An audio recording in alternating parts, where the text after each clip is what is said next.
All right, we're going to begin our PowerPoint presentation. For those of you who are online, sorry for the delay, technical difficulties, but we are here now and ready to start our presentation. So I'll start with introducing our Director of Bienestar.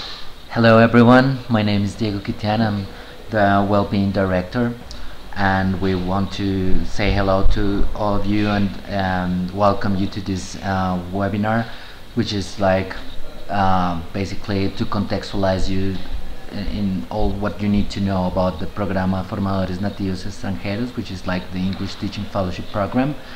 And well, we're going to be going through some different information. We're going to show you the slides. And for the first one, we have the objectives of this presentation. So the first one is to contextualize the generalities of the English Teaching Fellowship Program. So we're going to be talking about like the main aspects of our program, what you need to know before joining us, and also to present specific program requirements. So we're going to go through different documentation that you need to get ready to participate in the program, and like like basically the main specific topics that you need to know in relation to documentation and all those things.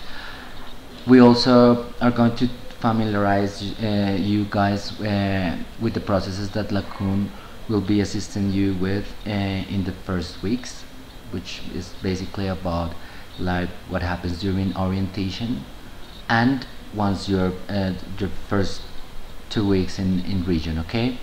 And please, we ask you to save all your questions for the end of the presentation. So Maritza is going to go through all the information, so we're going to be like taking notes about your questions, and at the end we're going to answer them, okay? Thank you. Alright, so my name is Maritza. Both Diego and I have worked with this program with the ministry for, Diego, you've been here like 2 2 years? years. I used to work in recruitment for Heart for Change, and I was also a regional coordinator, and Diego was a subdirector with the program. So we are very familiar with the program. Of course, this year it's under new direction. Most of you may have heard of Heart for Change. It's usually the organization that's been associated with this program in the past. But this year we are working with Coon University, and we will be conducting all processes under Lacoon for you guys this semester. So, kicking off, English Teaching Fellowship Program. So starting in the year of 2014, the National Colombian Ministry of Education set up 5 pillars of educational advancement, with one of the pillars being Colombia Bilingüe. So with this initiative of Colombia Bilingüe, the program Formadores Nativos Extranjeros was created in an effort to accompany the public schools and public school teachers with the formation of English through evaluation, pedagogy, and technology, both inside and outside of the classroom, to with the main goal of improving the level of English throughout the country. So that brings us to you guys. So who are you guys as FNEs? From this point forward, we will refer to you guys as fellows or FNEs. So that is Formador Nativo Extranjero. Essentially, you guys are going to be volunteering with this program, and you guys were selected based on the following criteria. So all of you should be 21 or older. All of you have teaching experience or volunteering experience, especially in the field of teaching English. All of you who are not native speakers, you guys will all be required to have a C1 level of English. And you guys will all be required to have a 4-year university degree. And oftentimes we ask for that degree to be in education or human sciences. And of course, you guys will have all reached out to this program because you're interested in a level of intercambio, of cultural exchange with the program. And you guys are all willing and accepting of the terms of being a volunteer. So what is the required documentation to participate in this program? First, we need a valid passport, Of course, we need this valid passport to get you guys the visa and get you started with that process, and so you can travel legally. All of our participants are required to have a 4-year university degree. Everyone is required to have international health insurance, which I will talk more about on the next slide. All of you will be required to write a letter of intent about participating in the program. So basically what that is your motivation for being part of this program. Why do you want to come to Colombia and teach? And can you please explain that to us in a letter? Current resume with supporting documentation. So this is a little different this year in that the ministry is requiring supporting documentation from the fellows. So for example, we need an email from an old employer. So every employment opportunity that you've listed on your hoja de vida or current resume should have some sort of proof from your previous employer, an email saying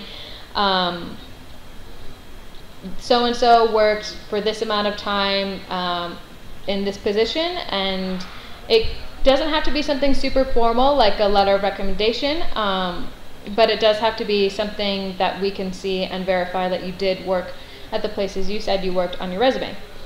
We also need a medical clearance from a doctor from the last 90 days.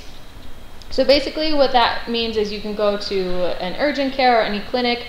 In Colombia, if you're already here, you can go to any Colombian clinic, and I think for about 40,000 pesos, or a little more than $11, you guys can get a doctor to sign that you are medically and physically fit to serve as a volunteer, and that you have no immediate urgent medical issues. And we're also going to need a criminal background check. Again, if you have been in Colombia for an extended period of time, you can go to a website. We can provide you with this information at the end, but you can go and get a list. If you have if you've had a Colombian cedula, you can get a background check from the Colombian Department of Justice here. If you are currently in the United States, I would recommend that you go to your local police station and ask for a background check, or there are various private companies that you can do background checks for online. Anything to add about background checks? No, I think that, well, if you are not in the States and you're from other countries, well, we recommend you to go to the local justice department, or to see, ask if you can request for this information online. And like I mentioned before, if you are not a native English speaker, you will need to present us a C1 certificate of English. Whether that's a certificate from the British Council, there are various tests online that test your English level. You will need to present that to us, and it has to be C1. So of course we accept many nationalities under the condition that you guys can present a C1 English certificate. And of course, if you're from a country like Australia, the UK, the US, you do not need to produce a C1 English certificate. And you will need to present your travel information to Bogota. So we need to be able to provide the appropriate transportation for everyone, and so we need to know when you're coming on Sunday for orientation. And something I forgot to mention is that this webinar is aimed for people that are coming on Sunday. We will do another presentation for the people coming in March. The information is generally the same, but in case you're tuning in for March, there will be another one as well. So, important program requirement, international health insurance. So, we are requiring all of our participants to have international health insurance this year. If you were a previous participant in the program or are familiar with the program used to provide EPS, which is the Colombian form of insurance here. However, this year the program has decided not to provide this to the volunteers. You are free to affiliate with EPS when you get here to Colombia. Your regional coordinators know how to affiliate you with this system. It's usually useful if you have a small cold or flu. It's often easier to use EPS. rather than your international health insurance. But if you choose to affiliate yourself with EPS, that will be at a cost to you. And it's generally around 100,000 to 200,000 pesos a month. So you would be responsible for that cost. Although, to reiterate, EPS is not required. What is actually required is international health insurance. So your international health insurance will have to cover you from the day that you arrive to orientation until the day of the last day of the program, which is June 30th. So there are various companies that you can use. You guys are free to choose which company you'd like to do your international health insurance through. However, there's one clause that you must have coverage through your international policy, and that is repatriation of remains. So what that means is that if something was to happen to you during your time here in Colombia, that you something fatal is to happen to you, that would mean that your insurance would cover the sending of your body back to the US or to your home country. That sounds really grim, but it's a very expensive process, and we want to make sure that all of our participants are covered during this time, and it's just a good idea to have insurance in general. So having health insurance protects you by helping to pay the medical expenses if you should become ill or involved in an accident.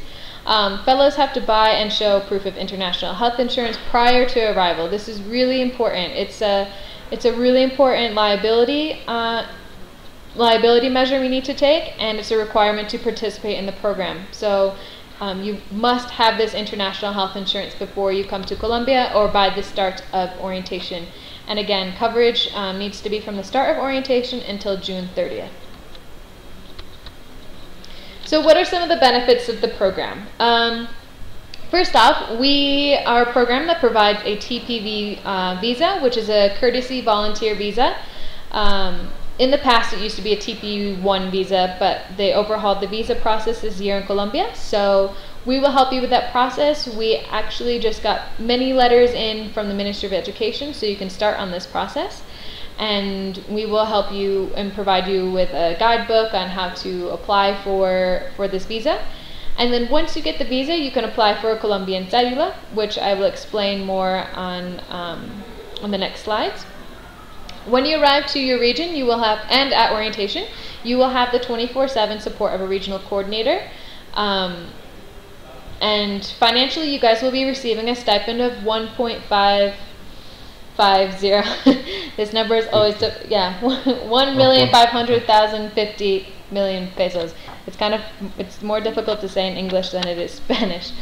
So that's equivalent to about $528 US, and that depends on the current exchange rate. So you guys will be receiving that monthly, starting in the next month. Also, you guys will be having a 9-day orientation in Bogota. So what that covers is extensive pedagogy training, 40 hours of pedagogy training, culture and volunteer training. It's all expenses paid, so food and hotel will be covered. And you guys will be receiving an airline or bus ticket to region. So from Bogota to your region, we will be covering that transportation cost as well. Visa process. So once we get all of your documentation, we have sent, if you're tuning into this, you probably already received an acceptance to the program. And like I mentioned before, we've recently received, just about an hour ago, a bunch of letters from the Ministry of Education.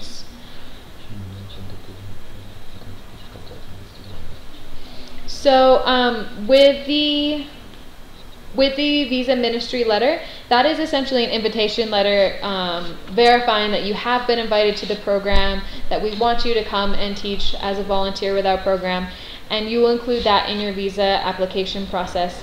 And then from there, we will send, based on the guide that we send you, you will send various documents in so you can get that visa upon your entrance to Colombia.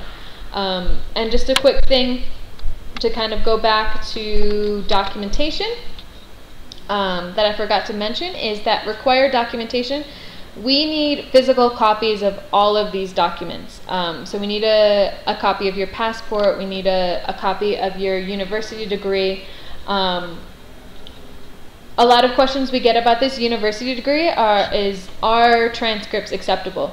Transcripts are only acceptable if it has the date that you started university and the date you graduated. So make sure that your transcript, if you're going to send that and bring that, has the date that you finalized, your final day of graduation from your university. Other than that, a diploma is just as good as well. So please refer back to this slideshow, or if you are going through a recruiter, you can ask them about this documentation, but we need to have physical copies of all of these documents when you arrive to orientation. So, the visa process. Upon acceptance into the program, you will receive an invitation letter, like I mentioned. You will also need the following documents to proceed with the visa process. So you will need a scan of the biography passport page, so where it says your country, your date of birth, etc. A visa photo that adheres to the requirements of the application. Again, those requirements are in the visa handbook that we have. A scan of any previous entry or exit stamps. This is really important. So for the people that have arrived to Colombia already, it's very important to include your entry stamps of when you arrived to Colombia. If you are already here on a tourist visa, that means you have 90 days to resolve your immigration status, either with an official visa, or you would have to do a border run. If you are on your 89th day right now, it's probably a good idea to make a run for Ecuador before Sunday, but let's hope that's not the case for you guys. A signed letter stating where you are applying for the visa. So this is really important if you have visited Colombia before. So, for example, if you were here with the program last year and you left November 30th when it ended, and you are currently in the United States, you must write a letter, and we will send a template for this, saying that your name is so-and-so, you're currently outside of Colombia applying for a visa. Why is this important? It's that they need to be assured that you have left the country when you've said you left the country, and also it's important that they know where you are in this current moment, so we don't have issues with days. Days are going to be a very delicate process in these visa processes. When your visa gets approved, you have 15 days to get it stamped. As I mentioned below, the program will assist you in getting your visa stamped into your passport, but it must happen within 15 days of approval. So with orientation coming up so quickly and with letters going out today, I don't think that will be a problem for you guys, the 15 days. But just so you're aware, the visa process is an extremely delicate process, and we need to send our volunteers to region with visas, with valid stamped visas, before you guys start teaching. So as I mentioned, a guide will be given to you for instructions and reference. Cédula extranjería. So basically what this is the Colombian equivalent of a driver's license minus the driving privileges. It's basically just an identification card here in Colombia. So once your visa has been approved and stamped, you may start the process of applying for a Colombian cédula. So all participants are required to obtain the cédula, and you guys will be responsible for paying the upfront cost of 190,000 pesos, which is about $65 US, and that will be later reimbursed by the program with your first stipend. And you will need the following documentation for the cédula process. You will need your valid and stamped visa, and you will need proof of RH, which is your blood type. So if you have had a Colombian visa in the past with this program, that's perfectly acceptable to show as proof of your blood type. However, if you haven't had a Colombian visa, or you don't have a certificate from Colombia that has your blood type, we will help you with that at orientation. But we do have to know your blood type. And many people ask why, and here in Colombia, when you think about it, it's a really great idea. If you're involved in an accident or something and you urgently need blood, they'll have your identification, and they can easily see that information and get you the help that you need. Conditions of participation. So it's important that you guys understand that you are very valued and very much a volunteer with this program. This stipend is not a salary. It is a stipend to cover your living costs, as I will explain later in this presentation. And you will all have to sign a participant agreement. The participant agreement is not a legally binding contract. However, you will be required to sign it and to review it when you arrive to orientation. So the participant agreement basically addresses the important rules and regulations of the program. For example, what's prohibited behaviors during the program, and it also defines kind of what the FNE, what the fellow and the program will be responsible for during the 5 months of the program. So just so we're all clear, it's basically an agreement that you are agreeing to volunteer and we are agreeing to provide these things for you during your time here. However, it's important to note that a violation of the terms listed in the agreement will be grounds for disciplinary action. We have a disciplinary system here of verbal warnings, written warnings, and if the offense is serious enough, it could include your termination between LACUN and the program and yourself. So again, to reiterate, it's not a legally binding contract, but it does bind you to adhere by the standards set by the program. Yeah, we will let you know about all these disciplinary processes through the orientation sessions, and your regional coordinators, people who are going to be in charge of your or your experience in regions. They're going to let you know how this works in a more detailed way. But it's important for you to know that, as Maritza was saying, we are your participation in the program can be terminated if you don't meet all the statements described on it, okay? And that if you break any of the rules that we have for the program in terms of documentation, your behavior, dressing code, like those kind of things, okay? But we will let you know more about the specifics of that disciplinary protocol during orientation, okay? So who will you be working with during your time in Colombia? So we have a program support system set up here. So as you can see, you guys are the blue dot, you guys are FNE, and you guys will be supported by the Director of Bienestar and the Director of Pedagogy. So Diego here with me is the Director of Bienestar, and he oversees 30 regional coordinators across Colombia. As he mentioned, the regional coordinators are going to be the people that are supporting you on the ground 24/7 when you're in your region. And then under the leadership of the Director of Pedagogy, there will be 4 pedagogy leaders for the 4 regions here in Colombia. So it's important to clarify that if you participated in the program last year, this program is going to be a little bit different. It has a heavier focus in pedagogy this year. So there will be more documentation of co-planning, just to combat maybe some of the issues we've had in the past of lack of co-planning, lack of being able to complete your tasks in the schools. So the pedagogy team is really important this year, and they're really excited to work with you guys in your schools.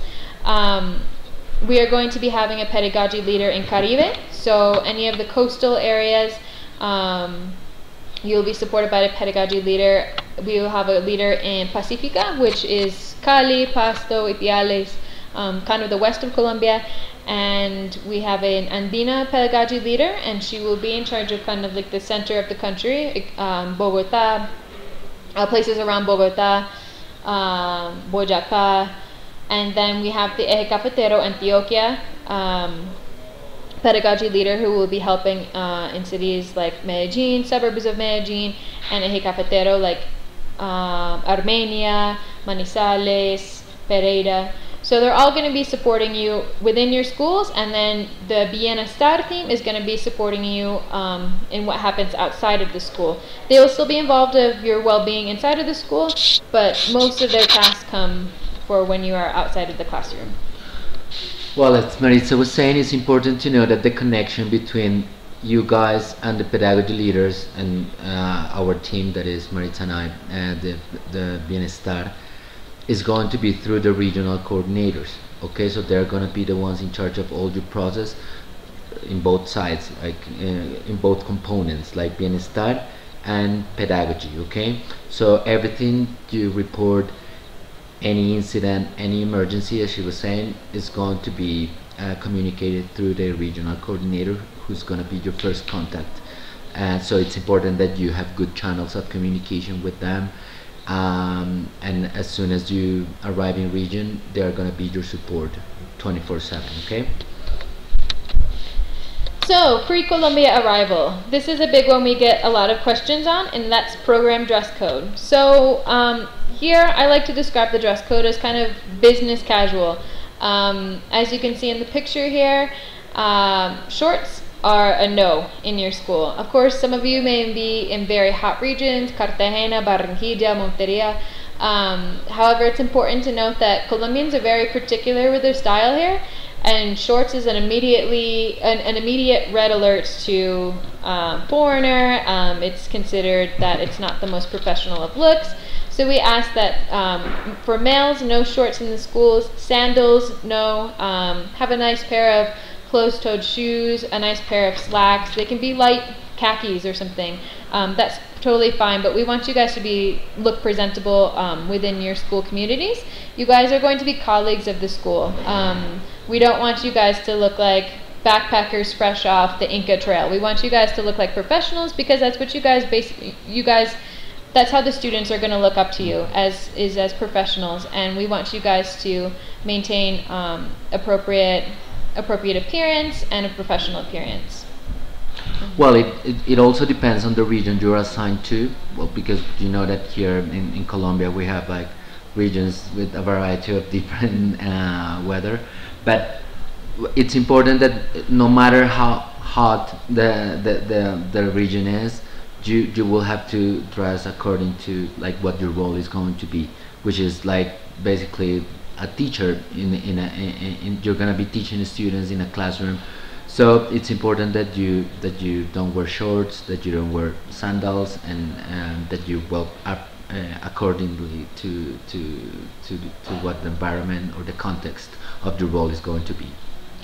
And that can change as well. You guys will be involved or could be involved in Secretary of Education events, Ministry of Education events, and where lots of photos will be taken. And we would prefer that our participants look clean and professional, because you could be potentially with mayors of the city, with important professionals within your regions, and we hope that you guys can present yourselves as such.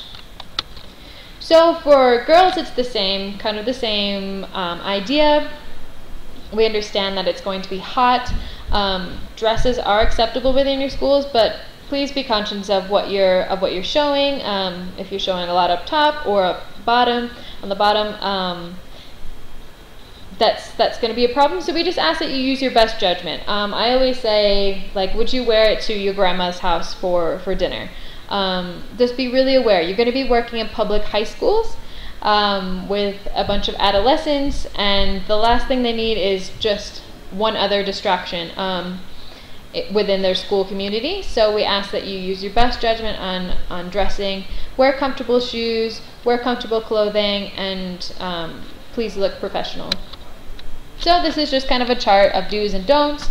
For the men, appropriate pants, trousers, khakis, jeans without rips. Jeans are okay as long as they're nice and presentable without rips, holes, and are clean. Button-down shirts, short sleeves are okay, long sleeves are okay. No tank tops. We just, again, ask professional, appropriate footwear. For females, coverage of chest and arms. You can wear sleeveless tops, but just, again, make sure you're aware of what you're showing. Skirts and dresses at an appropriate length. Pants, trousers, khakis, jeans, kind of the same rule. No rips, holes, and that they're clean. And appropriate footwear. Do nots, shorts, tank tops, flip-flops, clothing that has holes, rips, or tears. So yeah, again, we just ask that you use your best judgment and that you're comfortable within the school. That's also really important as well. Anything to add? Stipend and lifestyle information. So you'll be receiving that monthly stipend that I couldn't say earlier, of the 1.5 million plus 50,000 pesos monthly. It's important to note that this is not a salary, but it's financial support to cover your basic living expenses, so food, transportation, and housing. We have had people in the past that ask for higher stipends, and we do not. Each year the ministry looks at the cost of living, and that's what they base the stipend off of. So it is possible to live off of this stipend. 2 times the minimum. Like Oh, and it's also, yes, it's also important to note that this stipend is actually double the minimum wage. So it's people with families are living on less than this money. So it's actually pretty decent money here in Colombia. It really depends on the kind of lifestyle that you're looking for and the city you replace. Of course, Cartagena and Medellin, they're going to be more expensive. They're bigger cities, they're more touristic, but it is still possible to survive on this stipend.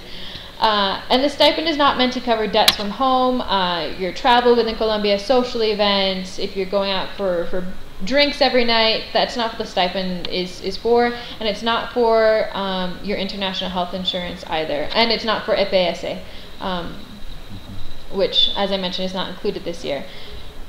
And so this stipend will be deposited monthly into a Bancolombia account during the final days of each month. Anything to add, Diego? No, I think that was pretty clear. Okay. Housing. So fellows are responsible for their own housing for the entirety of the program. In years past, like 2 years ago, the program used to provide the first month's housing, and we still get questions about it, but it's been a while since we've offered that. So please be aware that you will be responsible for housing as soon as you get to region. So for at least the first month, we suggest temporary housing through Hostel World if you want to stay in a hostel for a bit, or an Airbnb, something temporary where if you land in region and you really like, for example, Medellin, and you're in Poblado, but your school is far in Santo Domingo. Like Itagüí or Yeah. other place. Then you won't be locked into a lease. You'll be able to move around and find out what best fits for you. So after you settle into your cities and neighborhoods, you can always count on the regional coordinator to help you find adequate and safe housing. Yeah, they're gonna share a list of like the options that you will have in the city. They're gonna let you know about what places are not safe, where you shouldn't be like renting an apartment, because you know that all cities in Colombia are the same as all cities around the world. So you will find like neighborhoods that are dangerous, so they will recommend you to live in certain areas of each city. But it's important that you ask for the regional coordinator support, because they are the ones who know the city. They are the ones who know how difficult it is going to be for you to commute from the places you're living to the schools, and it's important that you ask them for their support, but that you also follow their advice. Okay. So packing list. This is a pretty brief packing list. School appropriate clothing for 5 months, clothing for activities outside of school, for traveling and casual wear, umbrellas and jackets. That's not to say you need to bring your winter jacket from home to deal with snow. Jackets, as in rain jackets. That's probably the most extreme weather that you'll face here aside from the heat. But weather in Colombia can be predictable in that aspect. Sunscreen, I would really suggest this. Even in Bogota, it's a city located with a high elevation, and so people come here and they see clouds, and the next day they wake up with red faces. So I would suggest bringing sunscreen. It can also be pretty expensive here, especially if you're earning in pesos. So if you're prone to burning, bring some sunscreen. Passport and program documentation. Again, as I mentioned, physical copies of all of your program required documents, and of course your passport. You probably won't arrive to Colombia without one. Any necessary medications for your entire duration of your time in Colombia. So this one is pretty important. Here, medications kind of are a little bit more relaxed. For example, comparing it to the United States, you can get a lot of things here in Colombia that you would need a prescription for in the States. However, it's going to be in another language. The dosages can be different, so we suggest that if you have any necessary daily medications, that you bring enough to last you for the 5 months here in Colombia. It is important that you also report all this. I think that you're gonna do it through a health clearance form, but also that you let your regional coordinator, in case that you do need to take any medication, and also the schools need to know if you like you have a medical condition that needs like treatment, that you need to take pills every day. So we need to know this so that we can support you the best way. As Maritza was mentioning before, we don't have EPS, that is like the medical system that we have here in Colombia to for you guys or to enroll you guys with these EPSs, but you're going to depend on what the international insurance will like cover for you. So it's important that if you can bring those medications or like a big amount of pills if if you need like to take, so please let your regional coordinator know, and they will be the ones supporting you where to go and buy them, where to get a prescription, how to do all that process. Okay. And I think it's kind of important to mention too that a lot of conditions can be mental health conditions, and that you will not be discriminated against with this program if you have a mental health condition. But as Diego mentioned, it's extremely important to report that to your regional coordinator. We've had incidents in the past where we haven't known, and then there's a big problem here in Colombia, and it can be difficult to support you if we don't know. And of course it will be treated with discretion and privacy. Both on our behalf and the behalf of the regional coordinators. Toiletries and hygiene products. If you have a favorite shampoo from home, bring it, because it may not be here in the local Colombian supermarkets. Hygiene products for girls, you can bring feminine hygiene products. They're often cheaper in the US. And this last one is a really important one. So we suggest that you bring kind of a cushion fund for your first month at least, before you get your stipend. So we usually suggest around $1,000 US, because you guys will not be receiving your stipend until the end of March, after your first month in the schools. So it's important that you have money to support your housing, your food, for that first month. Yeah, and also if you need to, I mean, if your families are like transferring you money through Western Union or these MoneyGram agencies, so please always, I mean, don't wait until the very last minute to withdraw this money, because you always will need to have at least like $20 on your pockets, okay, so that you can like survive one day here in Colombia. So it's important that, as Maritza was mentioning, you bring this amount that we're recommending, or if there is someone transferring money to you here in Colombia, that you are like really careful with the way that you manage your budget. Okay. Here are some of the participating cities in the program. If you're watching this, you've probably received a placement, especially if you've been working with Glenn in recruitment. There are various cities that you will be placed in, and this is just kind of a brief overview of where we are in the country. So Colombia. Colombia is a really special country. It's located on both the Pacific and Caribbean coasts, so it's both unique in location and diversity. It's divided into 32 departamentos, which is what I refer to as kind of states. And within the program, like as I mentioned before, there will be a division of 4 regions: Caribe, Pacifica, Eje Cafetero, and Andina. So this is just kind of a brief overview of Colombia, Colombian geography. Culture of Colombia. While it was voted as the second happiest country in the world, Colombia is a country where we say the biggest risk is you'll never want to leave. And if you're a program participant from last year, you can testify to this. And if you are a new participant, I'm sure that you will fall in love with Colombia just as I have in the last 2 years. That's not to say that you guys won't experience culture shock or have difficulties managing daily life here in Colombia, but during your 9-day orientation in Bogota, the idea is to familiarize you guys with the different issues you might face and how you guys can, what resources you will have to combat these cultural differences that exist here in Colombia. So cultural support. So during your 5-month service, you will be assisted by regional coordinators under the direction of Diego, the director of BNSF. So the regional coordinator, as we mentioned, they live in or within a short distance of your placement city. They're available 24/7 by telephone or email. They're responsible for organizing events and sharing program information, responding to emergency incidents, and they're available really to support you with your everyday life and adjustment. They'll have various meetings with you, like one-on-ones. So they'll always be keeping tabs on you guys, making sure that you guys are safe, happy, healthy within the regions, and they're really great points of support within the region.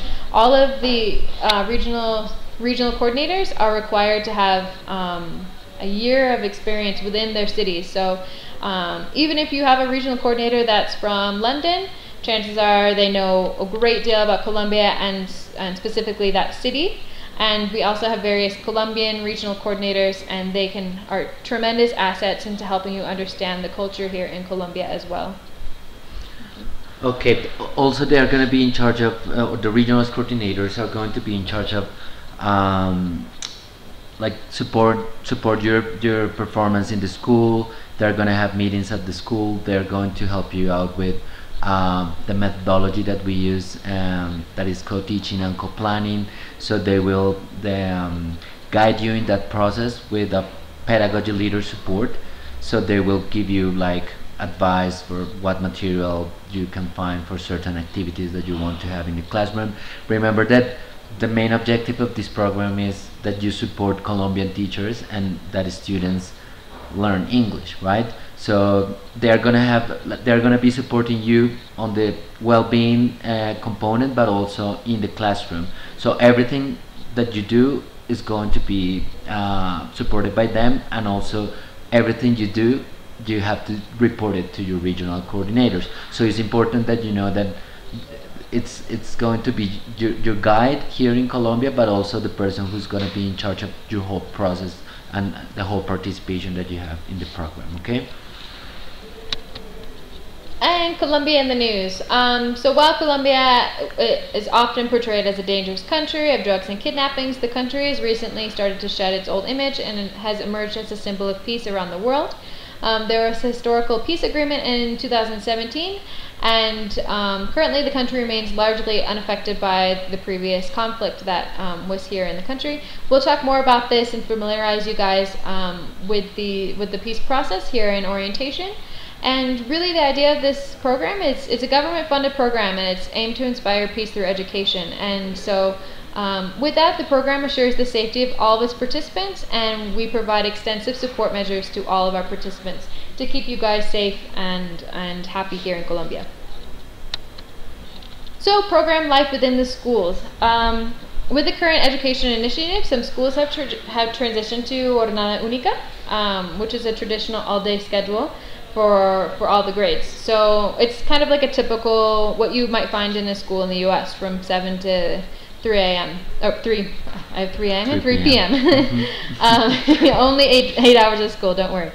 Other schools may follow a different schedule, which is typically divided into two sections of the day, morning and afternoon. So it's possible that you might be working from 6 in the morning until noon, or from noon until 6 p.m. It really varies by the school, and it's important to establish within the first few weeks of your service in the schools when you'll exactly be working. They often, the schools have worked with previous fellows, and they often have a schedule that they can provide you with, and that your regional coordinator can support you with as well. I personally 6 a.m. seems really terrible and brutal and really early. However, if I was a fellow, I would prefer this schedule, as the 12 to 6 people typically feel by the end of their service that they are losing whole days, just sleeping in the morning, and then you get out of school and it's dark out. So like I said, it really depends on your school and what you decide with them. Anything to add?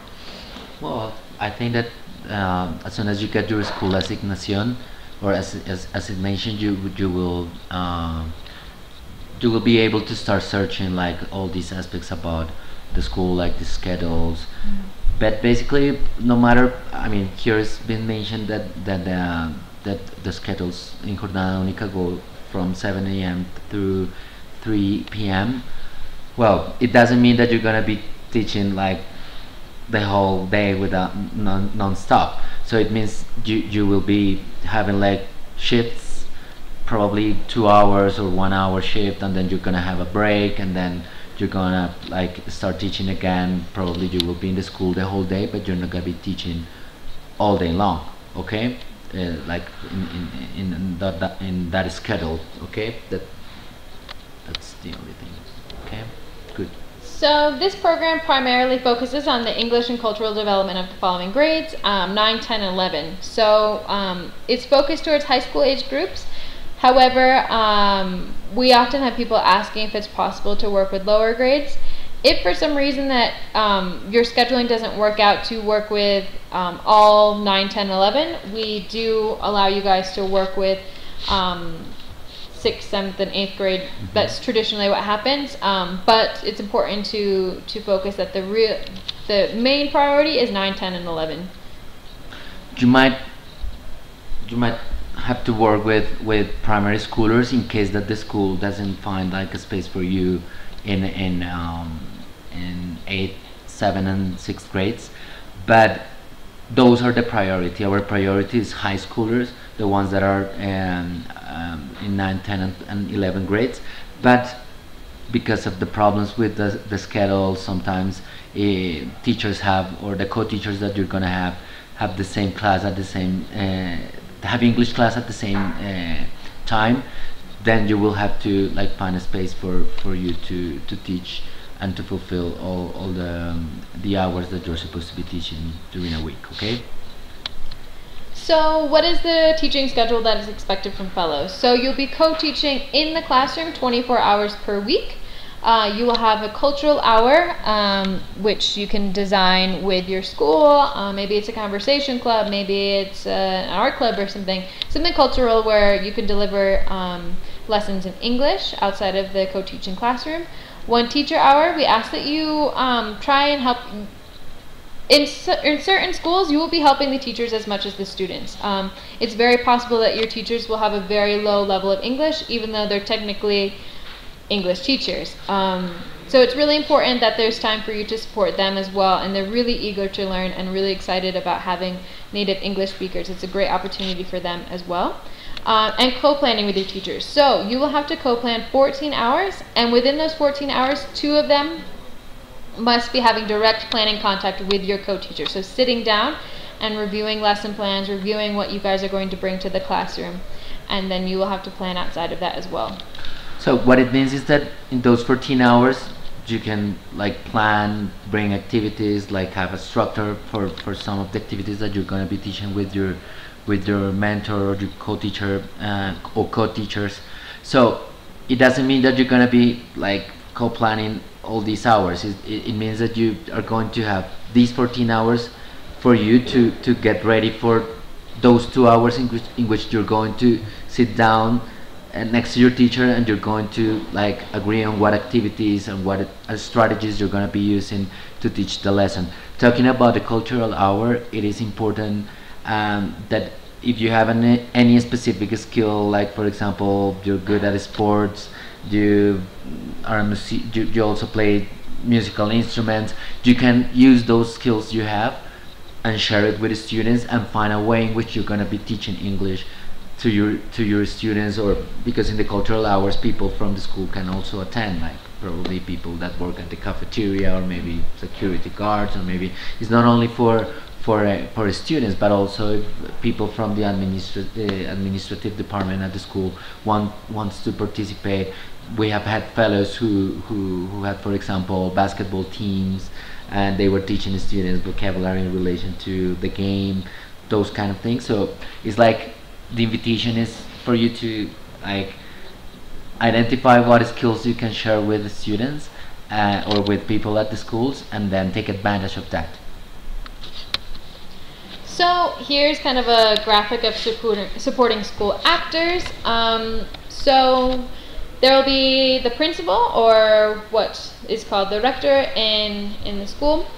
So the head of the school, supervisor of all the actors within the educational institute.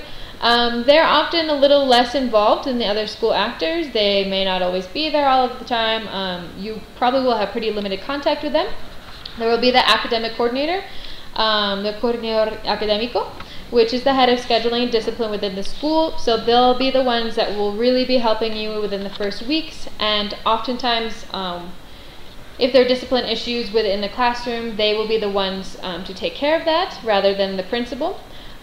Your mentor, this is an extremely important role within the school. It's the main liaison and guide between the fellow and the school.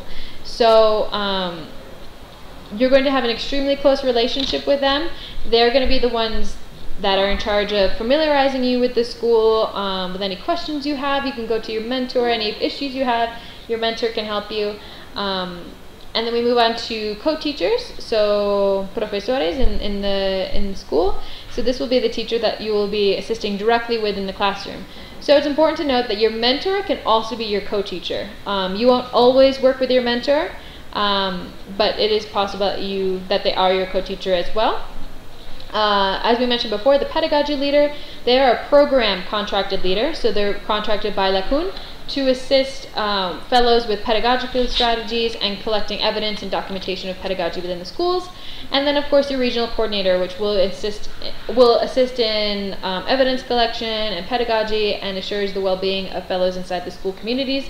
They will also be doing monthly visits to observe you and to observe how you're interacting in the classroom, and they will be giving you feedback about how things are going in their perspective, and then it's a mutual relationship. Then you can give feedback to your regional coordinator about how things are going within the school. Special projects, proyectos especiales. Each fellow will be responsible for executing a proyecto especial within your educational institute. Some ideas could be like a recycling club, cultural fair, conversation club, but all of the projects have to be presented in English and be related to the teaching of English within your school community. We'll have more information on that when you actually get to region. Pre-arrival to Colombia. So pre-arrival procedure. All participants must submit travel arrival information, so flight details, ticket information, or land travel information. If you're coming through Glenn, I believe he has a Google form which he will be providing you guys with, and has information whether you guys are vegetarians, vegans, when you're going to be coming here, so we can arrange appropriate transportation. All participants must notify the program if they will need transportation from the airport and or bus terminal. In the past, we haven't, underneath other organizations, we haven't always provided transportation from the bus terminal, but this year we have. The program will provide the contact information in case of emergency, delays, cancellations, and we will be providing minute-to-minute support of arriving participants. So if you're arriving to the airport, you will be arriving to El Dorado International Airport. We will be meeting at Oma Cafe, which is a cafe with a red awning. It's been kind of our popular spot in the past for meeting fellows. And there will be a CUN representative or a regional coordinator there to meet you. So just look for some bright green shirts and LACUN signs, and we will help you guys get to the transportation and back to the hotel. If you are coming by bus, Terminal de Salitre will be the stop that we will have assistance in. The last orientation in January, we met outside of door 1 at the big yellow pole for participants, and again, a CUN representative or regional coordinator will be there to collect you guys, to make sure everyone's arrived, and we'll have attendance sheets, so unless you guys notify us otherwise, we won't be leaving anyone behind. Anything to add? No. Luggage information. Coming to Colombia for 5 months is a big trip and one that can bring a lot of luggage. However, it's important to remember the following. The program will cover the cost of the luggage that's included in your flight cost to your region. So we often fly with Avianca, and I believe it's 23 kilograms. So any excess of luggage will have a cost that will be assumed by the participant. So if you have 6 suitcases, we will be covering 23 kilograms of those suitcases, nothing more. And you guys will be responsible for the rest. If you have excessive luggage upon arrival to the terminal or the airport, you will be responsible for your own transportation to the hotel. So if you, again, have 6 suitcases, you will be responsible for your own personal transportation, just because we can't fill up vans with just people's luggage. But of course, we will again assist you in how to get a taxi from the terminal or airport. So who is CUN in all of this? So we are Cooperación Unificada Nacional de Educación Superior. This program is funded by the Ministry of Education. The standards and requirements are set by the Ministry of Education, and every year they've chosen an entity or an organization to actually run the program, to actually hire the staff, to be on the ground with you guys, and the ministry is there for monitoring purposes. So, like I mentioned in the past, it's usually been under Heart for Change Volunteers Colombia, and this year, LACUN, we're really excited to be working with them in continuing this program for you guys. And lastly, for more information, you can join our Facebook group. It's called 2018 Men, all in capital letters, program. There are other participants on that. There's information from the last orientation that you can see there. And that's about all we have for you in terms of our presentation. I see we've got some questions on the live chat. Yeah, the first one is about not being a native English speaker, but having a degree as an English teacher, and also a C1 certificate. Yeah, if you're a non-native speaker, you will have to show your English proficiency, a C1 level at least, and yeah, an English teacher degree will also be valid for your participation. They're asking about the acceptance letters, so I think that we're getting those today and tomorrow, so we're gonna be mailing them to your recruiters, recruitment advisors, and they will be in touch with you to share them. Okay. Tattoos, well, I think that if you are well dressed, it doesn't matter if you have any tattoos. I would say tattoos, yeah, if they're in a, for example, your lower back, people shouldn't see that. But if you have tattoos on your arms, the schools are used to seeing that. Piercings is another kind of question that falls in line with that. When I was a regional coordinator, I usually asked my fellows to remove their facial piercings. If you have a big nose ring or a lip ring, tongue ring, I would ask them to remove that during the school hours. Earrings are fine, but anything on your face can be sometimes a little shocking to the schools. And they want to know about updates on the volunteers in Ecuador who applied at first and got banned, and they still want to take part. And I think this is important to clarify that this is not CUN nor the Ministry of Education, the ones who are the ones who are banning people or countries. This is the International Affairs Ministry, and this is something that we don't control. Okay. Yeah. So it's important for you to know that this is not CUN's decision. This is not the Ministry of Education decision. This is the International Affairs Ministry, who's creating all this or having these policies, and we have to attach to what the regulations are. Okay, so we will let you know about any news on participants that were offered the program in Ecuador, and we really want to have people who really want to join this program and make a change here in Colombia. Okay. And I think that's all the questions we see on our chat. So this will be recorded, and we will upload a link to our Facebook page. And for anyone who wants to review this presentation, it will be available to view at a later time. And we are currently working on kind of a physical handbook for you guys with all this information, just for your reference during your time here in Colombia as well, kind of a written handbook. And we want to thank everyone for tuning in, and we are excited to see you on Sunday. Yeah, we're really looking forward to seeing you on Sunday. Okay, you're gonna have a really wonderful experience here in Colombia, so please If you have any questions, you can leave some comments on the video, and we will try like to check it later and try to reply to those comments. And okay, have a nice evening.